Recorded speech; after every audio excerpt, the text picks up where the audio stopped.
Hey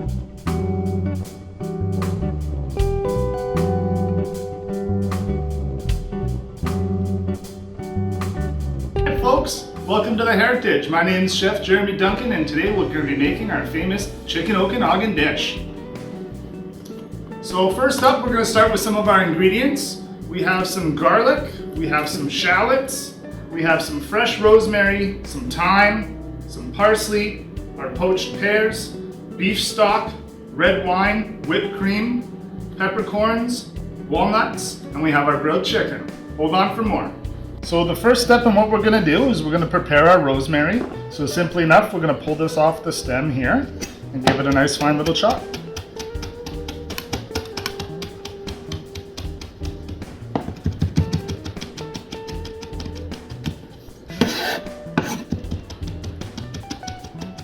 You definitely want to do your herbs nice and fine, so that way you get nice consistent flavor throughout your dish.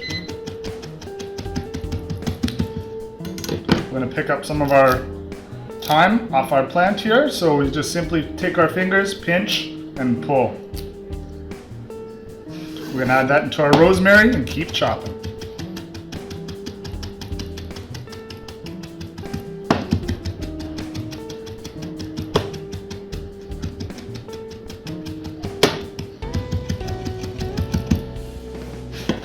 We're going to pop this in our pan.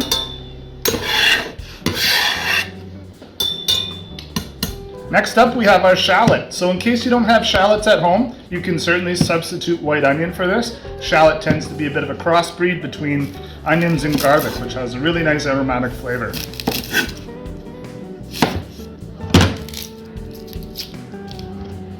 And we don't need a lot for this dish. We're going to go in there, finely slice it up.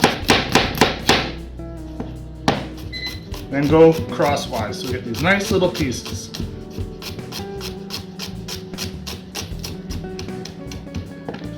We'll go in, one more fine dice.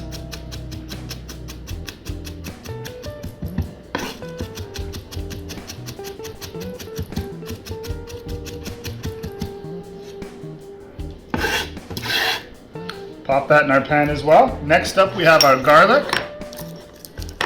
Easiest way to get into your garlic is we're just going to put the blade of our knife, give it a slam. Peel comes off nice and easy. We'll set that to the side. Just make sure you remove any core off your garlic there as well. And once again, we're going to go in for a nice little fine dice. Always making sure to tuck your fingers back so we don't cut ourselves.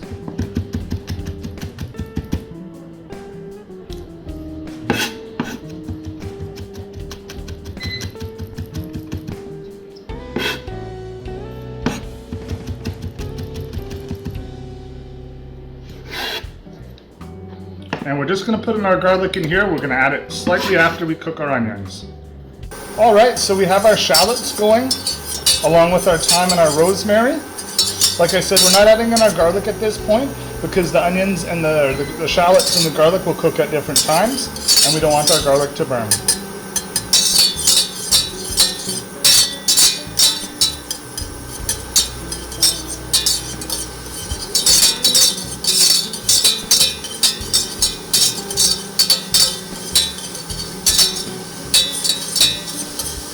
Just keep everything moving. We want a little bit of color, but we don't want these to brown or caramelize too much.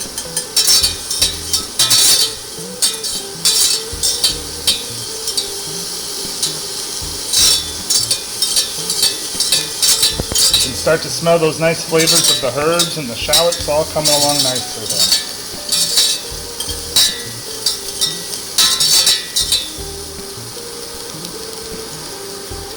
Just waiting to get a little bit of color, and it will happen pretty quickly because we chop these up fairly small.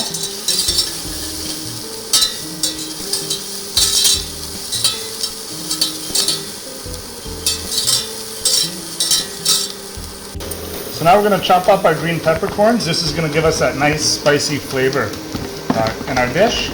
Not as spicy as black peppers and not quite the same as using black peppers. You can find these at any of your specialty markets and a lot of grocery store carries. And they tend to be a little bit softer than your traditional black peppercorns. So once we have those nice and fine, and if you want them a little bit coarse, that's totally fine. If you like them really fine, you can certainly mince them up however you like. We're going to go ahead and we're going to add our peppercorns in there. Now we're going to add in our garlic.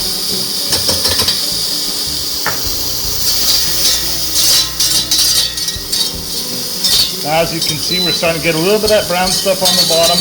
That's perfect. Nothing looking too dark though. And this is the point where we're going to add in our red wine.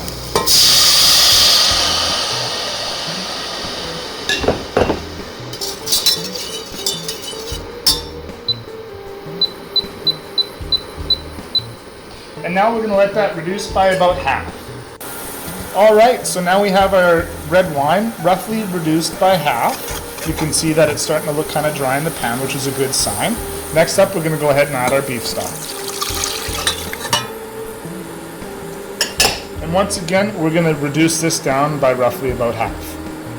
So in the meantime, while our beef stock is reducing, we can go ahead and prepare the rest of our items here. So next up is our brie cheese. This is one of the best parts to the dish, which gives it that ooey gooey finish. However, if you don't like brie cheese or you want to use a different one, camembert makes a great substitution, and also Campizola if you want to add a bit of a blue cheese effect to it.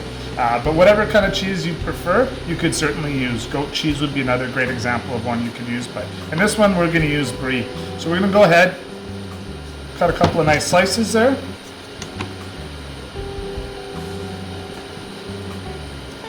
And then we're going to take our cheese in half. So roughly about a ½ ounce to a 1 ounce portion of cheese for our chicken. Next up we have our walnuts, so we're going to set those out and give those a little bit of a chop, just so they're a little bit finer.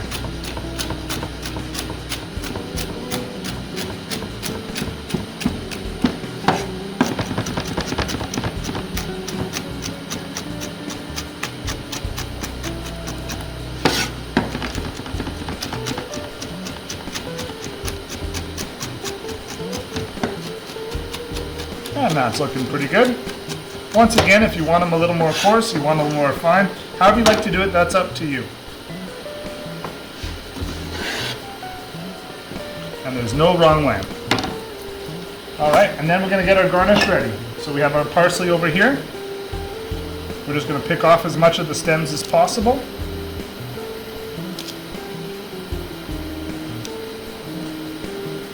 And then we're going to roll it real tight.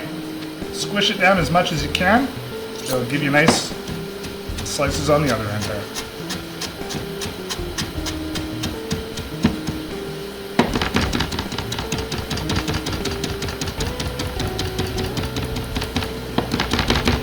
And you want that parsley nice and fine.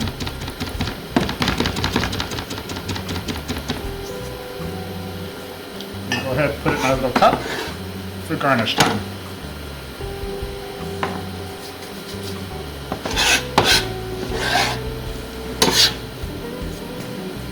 And lastly, we're going to go in with our pear.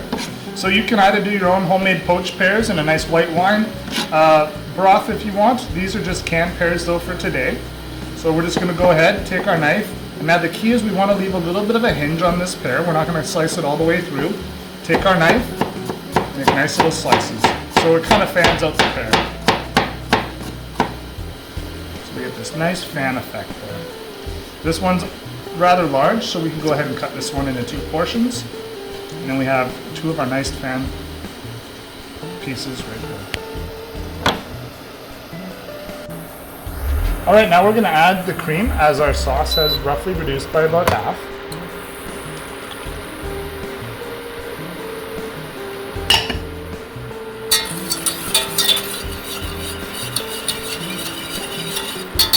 And then we're going to let this reduce by roughly about 1/3 now.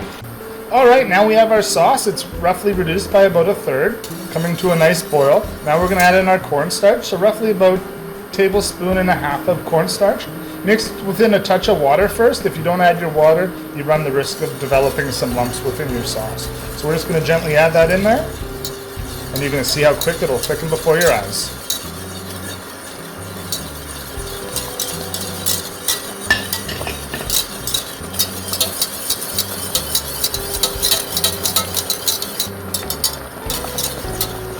Turn down our heat there.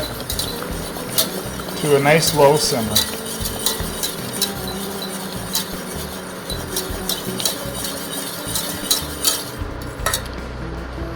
So now over here we have our chicken that just came out of the grill. Nice grill marks on that one. Take one of our chicken over here. We're going to take our pear, fan it out over top. We're going to take our piece of cheese over top like that. Then we're going to go in with some of that beautiful sauce we made.